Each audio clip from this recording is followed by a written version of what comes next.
Muy buenas tardes, estimados amigos y amigas para impuestos. Hoy estamos adelantando el evento que tenemos todos los jueves en virtud de un compromiso que surgió de inmediato para atender un asunto fuera del país.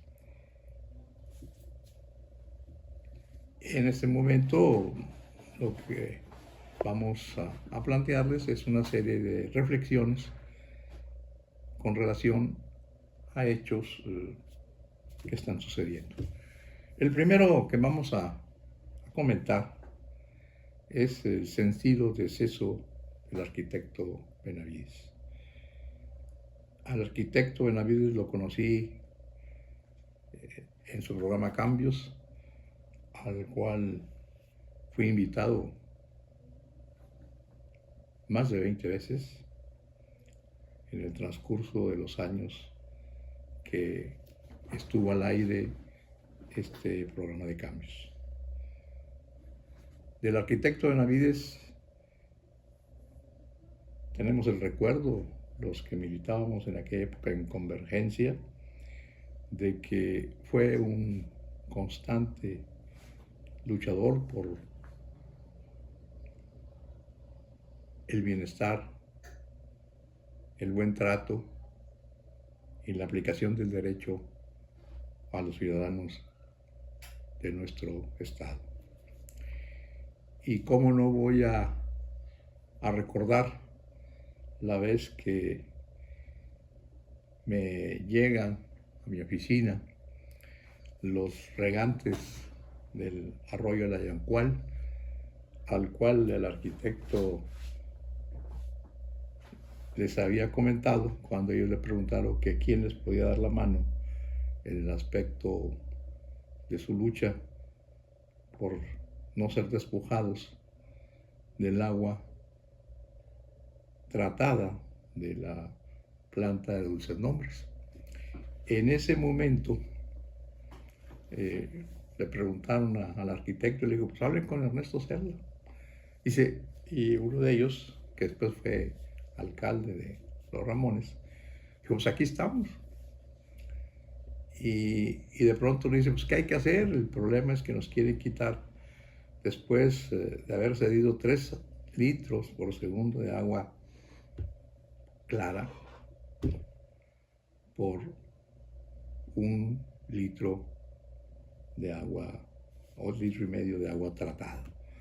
A todas luces fue un mal acuerdo que tuvieron los regantes en aquella época, pero en fin, ahora le querían quitar hasta el 1,5. Y recuerdo que lo que le dijimos, ¿qué es lo que hay que hacer?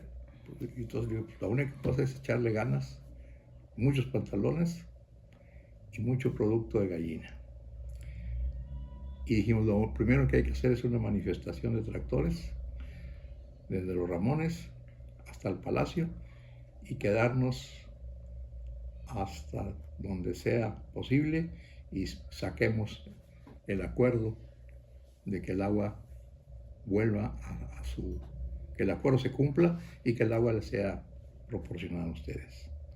En esa época el gobernador era el famoso Benjamín Clarión, y pues en 3 días, por allá del 20 de noviembre, por aquellas fechas, por estas fechas también ya vamos a cumplir años sobre eso, iniciamos un proceso de organización y se organizó la gente. Me acuerdo que cuando menos 76 camionetas, como otros tantos números de coches y también pues cerca de 100 y pico de tractores. Y pues logramos que el gobernador de aquella época, Benjamín Clarión, cuando veníamos ya llegando a Churubusco, nos alcanzara y firmara precisamente en una transmisión en directo y en vivo que hacíamos a todo el mundo por televisión, Canal 12, en aquella época, en el techo de la camioneta o del coche de Canal 12, ahí se firmó el acuerdo a favor de los regantes de la Yancual. Esa es una de las muchas veces que el arquitecto Benavides dio su muestra de estar a favor de quienes, de alguna manera, habían sido agraviados en sus derechos, en sus bienes o en sus propiedades. Y en memoria de ese, podríamos decir, gran amigo, quisiera leerle una carta que deja a su familia un poeta, y dice así: porque creo, dudo, es el pensamiento que me guía. Porque solo aquel que cree puede dudar, ese es mi argumento. Porque el que se sostiene, que no duda, porque cree. Porque pierde el sentido y esencia de la vida, que no duda. Porque pienso que aquel que es feliz, porque cree en Dios, porque cree como creer en Santa Claus o sus padres, no está errado. Porque mi fe, en cambio, es como una flama de una vela que no se extingue. Porque expuesta al viento oscila y vibra, pero nunca se ha apagado. Y esa flama sigue viva aún en medio de mis tormentas. Y espero que no me abandone nunca. Porque humano como soy, la abandoné algunas veces. Porque al final de mis días quiero oír una voz que me diga: ¿por qué? ¿Cumpliste? No temas, porque solo entonces cerraré mis ojos, porque tranquilo iniciaré otro camino en paz. Descanse en paz, nuestro amigo el arquitecto Benavides.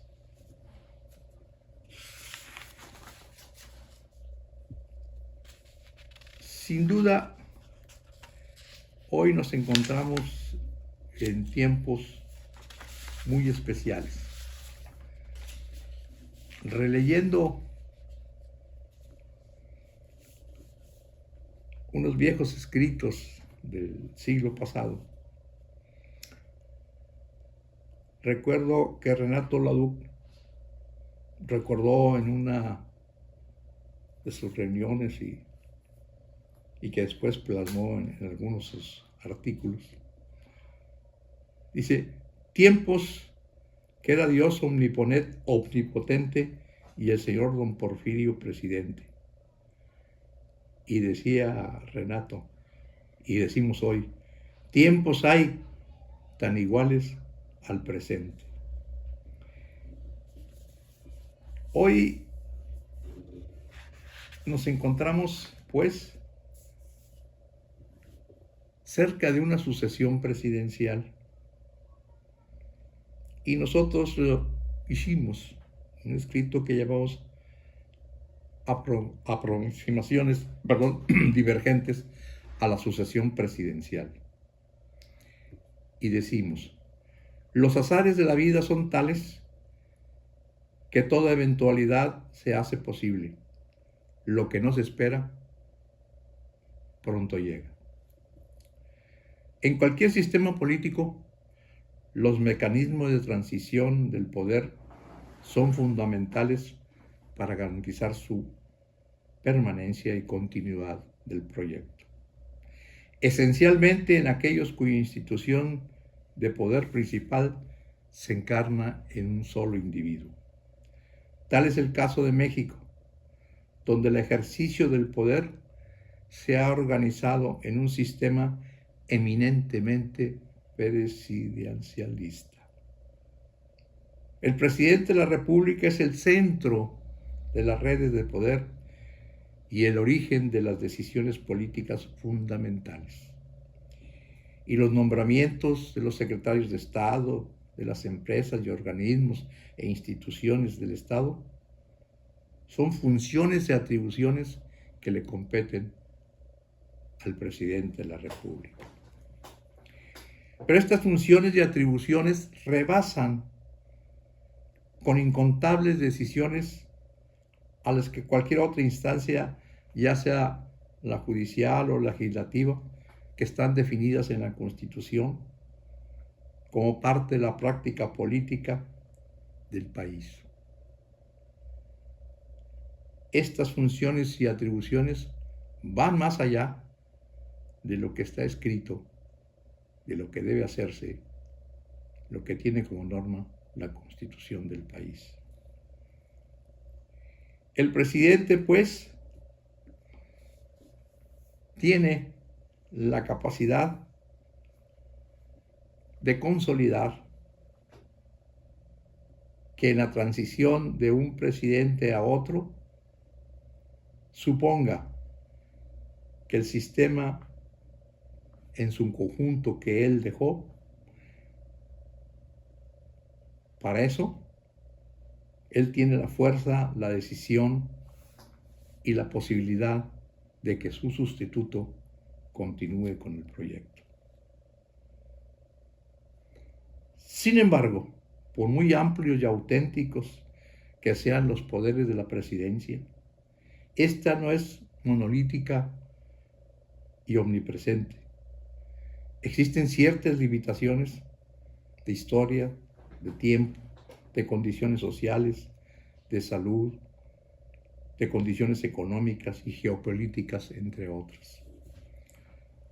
En el análisis de las condiciones sociopolíticas de los procesos electorales, el proceso presidencial del 76 al 82 se apartó de las sucesiones anteriores. Los tiempos electorales han sido frecuentemente un periodo de rumores, crisis, traiciones y cambios. Por ejemplo, corrían las voces de un posible golpe de Estado entre 1940 y 1952. Nuevamente aparecen estas voces en el 76. Sin embargo, las dimensiones de esos rumores aumentaron el grado de que llegaron a convencer a un número considerable de gentes que tuvieron proporciones alarmantes tanto en el 76 como en el 82. Citaremos el día de hoy algunos ejemplos de sucesiones en que presidentes no pudieron dejar a sus favoritos en la transición del poder. En el 52, Miguel Alemán no pudo dejar a su preferido Casas Alemán y Luis Echevarría no logró dejar a Hugo Cervantes del Río en el 76. Los presidentes no pudieron resistir las consideraciones y requisitos requeridas en aquellos tiempos por el proceso de sucesión. Las consideraciones y requisitos que exigen quien va a suceder al presidente en turno son tales que deben aplicarse por parte del presidente en turno a quien o quienes intenten ser su sucesor.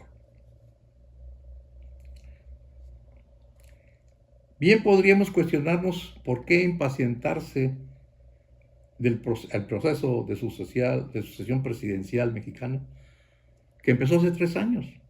Después de todo, según la mayoría, el presidente saliente escoge a su sucesor después de axiomáticas consultas apropiadas, que si bien pueden tener el efecto de un veto, no pueden determinar al final de manera directa la selección.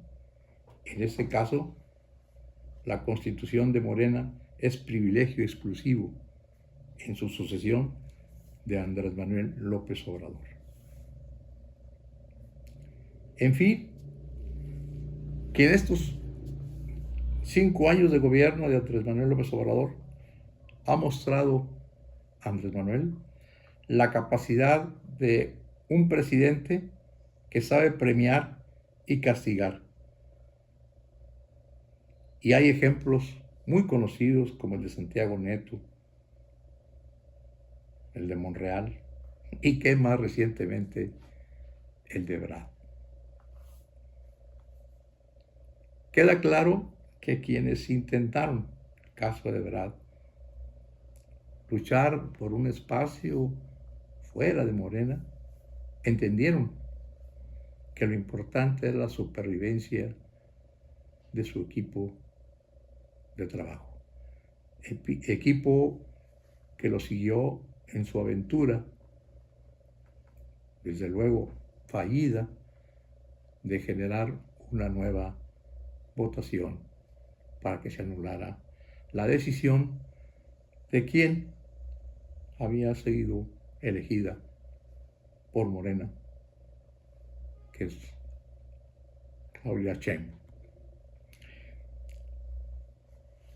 Queda claro que Ebrard entendió al final del día la importancia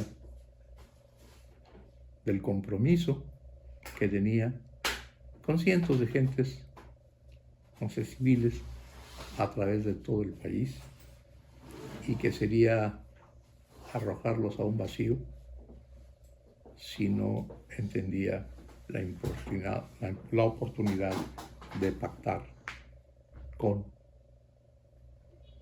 la dirigente que hoy tiene el bastón de mando de Morena, Claudia Sheinbaum. En fin, hoy le toca a Claudia Sheinbaum ver las presiones de los intereses de los grupos en conflicto, particularmente el conflicto que es capaz de afectar la estabilidad política del proyecto del cambio del régimen de la cuarta transformación, que son las guerras internas, las luchas internas. Sin duda, y desde una visión objetiva, de las 9 posibilidades candidaturas a las gobernaturas de los estados, Morena salió 8-1. 8 fueron bien manejadas, una, la de Morelos, fue la que les falló. Hoy se inicia pues un proceso de reacomodo, de compromisos, de acuerdos con los diferentes grupos que hoy dentro de Morena están por la cuarta transformación. Y sin duda, como bien lo decía Renato Leduc, el presidente Andrés Manuel se salió con la suya. Claudia es la candidata de Morena. Continuando con esta transmisión de emergencia en virtud de una salida a un compromiso que se tiene a partir del miércoles fuera del país, vamos a recordar un escrito que nos invita, que nos arenga, que nos llama a una reflexión importante, que es: lo importante es no dejar de hacer preguntas. Y es que una pregunta precisa moviliza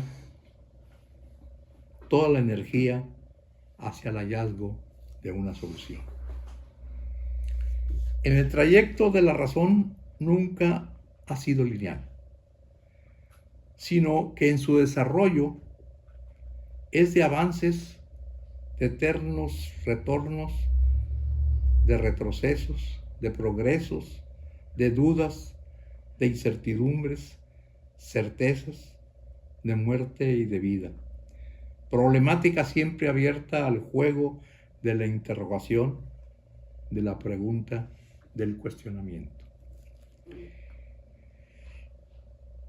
Este texto es de pregunta, de cuestionamiento y no de absolutos, de exclusiones y de imprecaciones, en donde la lucidez del ser humano invita a romper la triste medianía de una vida animal dormido en su cueva. Nos promete espacios abiertos, riesgo, vuelo, altura. Sócrates, el filósofo griego, ya nos hablaba con la mayéutica sobre la importancia de cuestionarnos la realidad. Su técnica llevaba al aparto de las gracias a una serie de preguntas y respuestas en las que el maestro guiaba al alumno en su propio proceso, descubriéndole sus propias contradicciones. Albert Einstein, el científico lúcido de los últimos siglos, decía al respecto: si yo tuviera una hora para resolver un problema y mi vida dependiera de la solución, gastaría los primeros 55 minutos para determinar la pregunta apropiada. Porque una vez que supiera la pregunta correcta, podría resolver el problema en menos de 5 minutos. Y es que una pregunta precisa moviliza toda la energía hacia el hallazgo de la solución, y eso determina el éxito de la misión. Debemos también tener presentes las provocadoras palabras de Albert Einstein, que decía: no hay nada más que un signo más claro de hacer lo mismo y una y otra vez y esperar que los resultados sean diferentes. Según Wayne Dyer, escritor sobre el pensamiento positivo, dice: no puedes crecer y desarrollarte si sabes las respuestas antes que las preguntas. Entonces, no se adelanten a tener las respuestas sin antes conocer las preguntas. Sabia lección de un hombre práctico como lo fue Dyer. Einstein señalaba que las preguntas, al traducirlas al mundo de la psicología cotidiana, y se toman los cuestionamientos para encontrar soluciones prácticas, para relativizar comparaciones, resolver problemas y hallar la fórmula más poderosa para vivir plenamente. Ese era el enfoque psicológico que daba Einstein. La simulación, la ficción, el autoritarismo, los absolutos, son los desvíos de los que hacen los seres humanos de sus auténticos deseos y pulsiones, y además se exilian al sujeto de su mundo y provocan el malestar entre humanos y la sociedad. Por eso hoy, más que nunca, considerar que el trayecto de la razón nunca ha sido lineal, ni va a ser lineal, sino que su desarrollo es de una espiral asintótica de continuos avances y a veces retrocesos. Las preguntas actúan como generadoras y organizadoras del saber.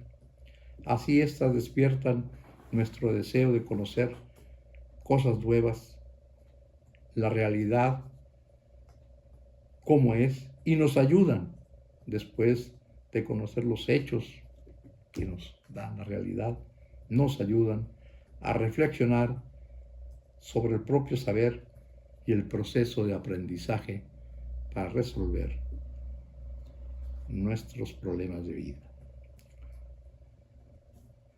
En fin, las preguntas centran nuestra atención y nos invitan a mirar en una determinada dirección. Timis nos previene ante ciertos mecanismos de socialización que evitan que la gente se haga preguntas sobre cuestiones importantes que afectan a sus vidas y a los demás. Porque se desvía la atención de la gente manteniéndolo lejos de los verdaderos problemas sociales mediante continuas distracciones e informaciones sin importancia real.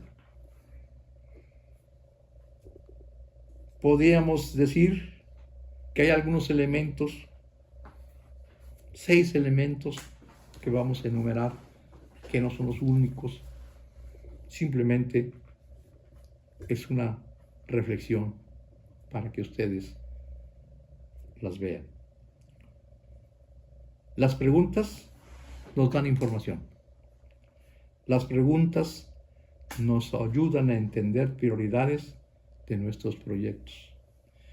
Las preguntas nos ayudan a analizar y a diagnosticar las situaciones de los hechos y de las personas. Las preguntas envuelven a la otra persona y motivan a tu prospecto a seguir hablando, a seguir diciendo qué es lo que quiere. Las preguntas te ponen a examinar, a sondear, a reconocer en la conversación las respuestas de las otras personas. Normalmente están en su propio dicho. Y al final, las preguntas conectan y nos llevan a deducciones, hipótesis, tesis, consecuencias y resultados. Pues las preguntas en definitiva dan sentido a la vida humana. El mundo ha cambiado más en los últimos 100 años que en toda la historia de la humanidad. En la figura de nuestro mundo actual todavía se enseñorea un conjunto de humanos que piensan, que cuestionan, que preguntan, que ríen, que cantan, sienten y producen y tienen la ilusión de ser felices en el porvenir. Es preciso seguir lo que señalaba Alberto Einstein. Lo importante es no dejar nunca de hacer preguntas, no perder jamás la bendita curiosidad. En fin, preguntar, examinar, curiosear, indagar, cuestionar todo el tiempo hasta el último momento de tu vida. Por hoy es todo. Muchas gracias. Hasta luego, amigos y amigas, paga impuestos.